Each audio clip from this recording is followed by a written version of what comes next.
American taxpayers are now positioned to recover more than my administration invested in GM. All right, General Motors stock trading on Wall Street once again. GM collapsed into bankruptcy and was rescued with a $50 billion bailout from taxpayers. The stock rose sharply in its first day, but is the White House right about taxpayers getting paid back? Time to let the Willis watchdogs out. Yu-Dee Chang is the chief trader and sole principal for Ace Investment Strategies in D.C.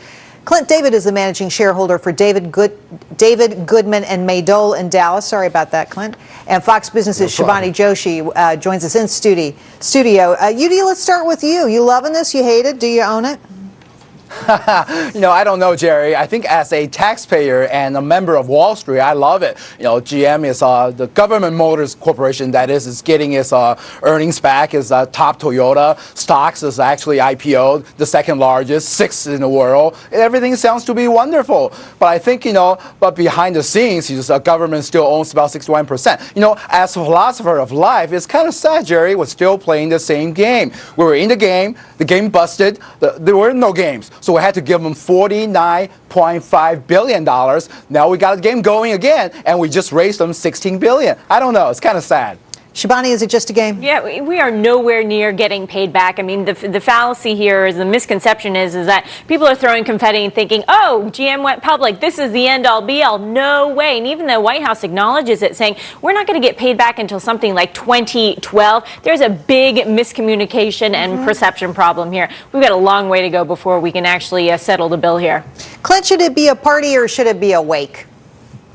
Listen, I think it's one of the greatest stories in American business history. I mean, business schools will be studying this for 1,000 years. It's a simple secret. Build a better product, get rid of the bad products, lose the bad plants, get a little government handout.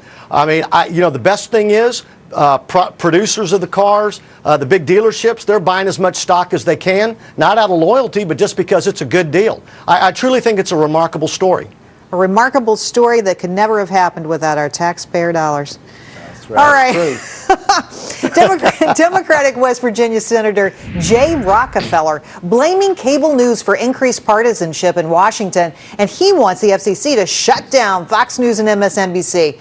During a Senate hearing, he said, quote, "I'm tired of the right and the left. There's a little bug inside of me which wants to get the FCC to say to Fox and MSNBC, out, off, and goodbye." Shivani, what do you think? We have so many more problems to worry about than to be dealing with our networks or any cable networks right now. This is not the problem. It's White House's and Congress's actions that are really getting people disgruntled. It has nothing to do. We're just reporting. We're just reporting on what they do, and if they have a problem with it, they should look inside themselves. Yu-Dee, should we be looking inside ourselves? Should Congress be looking deeply inside itself? Who should be doing the introspection here?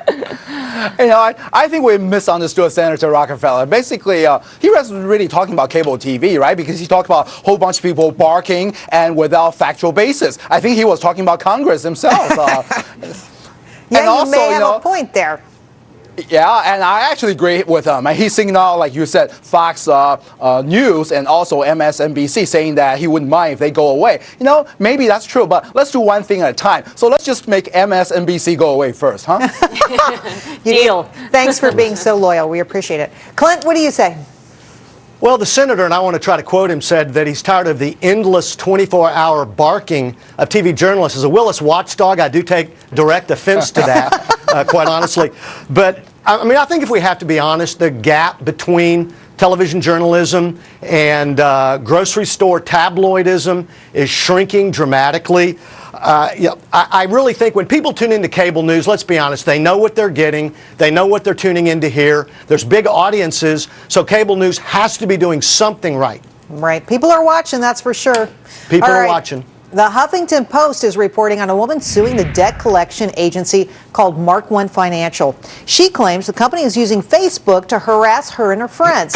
Now, due to an illness, she fell behind on her car payments, and the agency has been calling her 20 times a day and going on Facebook to get her. Clint, is this the way it's going to be from now on? Let me tell you something. As a 30-year attorney, I love the guy's quote, the lawyer's quote, that this constitutes psychological torture. If lawyers are experts on anything, it's psychological torture. Look, right. if your viewers don't think that their debt collectors aren't scouring their social networking sites to get scoop on them, they're fooling themselves. If you're pleading poverty to your creditors, don't put your new boat on Facebook.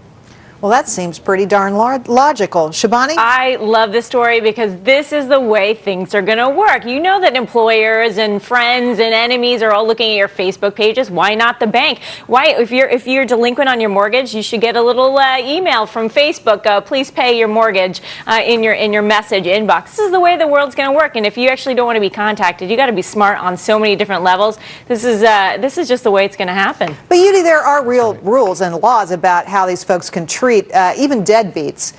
Serious rules about when they can call, when they can be contacted. You know, that's right. You can't the Fair do Debt whatever you Collection want Act. to. That's out there. That's right. Yeah, it's just, I agree. It's actually a little bit too much. You know, Facebook has always been a haven for stalkers. It's just now the stalkers could actually make some money at it. You know, I think they've gone overboard. You know, you think about it, Facebook stalkers and Amazon selling books for pedophile. What have we come to? There's nowhere to hide. This is the lesson moral of the story. There is nowhere to hide, even when it comes to the internet and Facebook and Twitter and all those. They're just going to come get you. You got to pay your bills no matter what. They're going to come find you. All right, first reality TV, then the White House. Sarah Palin says she's seriously considering a run in 2012. I'm looking at the lay of the land now and trying to figure that out, if it's a good thing for the country, for the discourse, for my family, if it's a good thing. If you ran for president, could you beat Barack Obama? I believe so.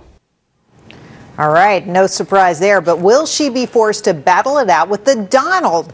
The Apprentice host promises to make up his mind by June. By the way, Trump says he can take Sarah Palin. Yu-Dee, is it Battle of the Giants here? I mean, what's going on? It's pretty funny. I gotta admit, since I'm a ballroom dancer, I did vote for Bristol on the Dancing with the Stars. But no, how could you do that? But this one is gonna be a little tough. I might have to go with Donald's, but I don't know. Maybe Donald's for president, right? So Palin could be the vice president, and Ramsey with Hell's Kitchen could be the Secretary of Defense. I mean, it all works out. Let him duke it out on Dancing with the Stars, and that's how we win. I mean, no big surprise. Sarah Palin's been, I'm maybe ashamed to admit, but I watch Dancing with the Stars. It's not a big surprise that she's throwing her hat in the ring. And look, these public platforms are giving them a good place for them to dip their toe in the water and stay in the public mindset. And we'll see. Hey, Clint, I've got an idea. Let's have a reality TV show from the White House. That would be cool. We could have a camera in all the meetings, really find out what goes on. What do you think? It'll happen. I tell you, Jerry, only in America could we even be having this discussion. If Donald Trump runs for president, he will be fired. If Sarah Palin runs for president, a majority of the electorate will repudiate her. I honestly don't know which of the two is more delusional. All right. I love the word repudiate. That's so awesome. All right. I do too. We've got time for one more story here. One New York district is trying to get a drug rehab clinic inside their high school. Officials say drug problems have been increasing. Shabani, you're a mom. What do you think? Oh, my God. Don't even tell me this. I have a 5-month-old, and I don't want to send her to school already. This is just it's a symbol of, like, what's going on wrong with the youth. The fact that they're trying to put a drug clinic on the school's premises. If you got drug problems, you shouldn't be in school. You got bigger problems. Don't be around other kids. Go take care of your problems, and then come back and get an education. Clint, should there be some kind of drug, fifth period, we got a drug rehab. See you later. Listen, if it works, if kids will actually use it, it's creative, maybe it'll be helpful. I don't know how you go from math to detox to PE. I'm not sure how that works, but the bottom line is the school is being paid $18,000 by this rehab facility to have the facility there. So if nothing else, it's a nice revenue generator for the school. Yu-Dee? Well, you actually want me to take a crack at this story? I guess I'll try. Okay, actually, it's kind of interesting. I guess it will work out, right? So you could actually kill 2 birds with 1 stone if you don't get stoned. And the truth of the matter is, that was a bad joke. That was a bad joke. That was a bad joke. The funny thing is, on the surface. Yeah, on the surface, I was actually, joking around with this. But in all seriousness, you think about Long Island, that is a place that was a lot of drug problems, especially with teenagers, right? I understand a lot of teenagers actually died over the last year. So maybe they should take a crack at it. And don't forget, this program, it is paid by the parents of the student who's going to get admitted. Maybe, maybe it's a nice try. Well, guys, thanks so much for your help today. Thanks, Yu-Dee, Clinton, Shabani. Great job. Thank you. All right, President Obama set to hand out the Medals of Freedom, and a former head of one of the Democrats' best friends is on the list. I'll give you my 2 cents next.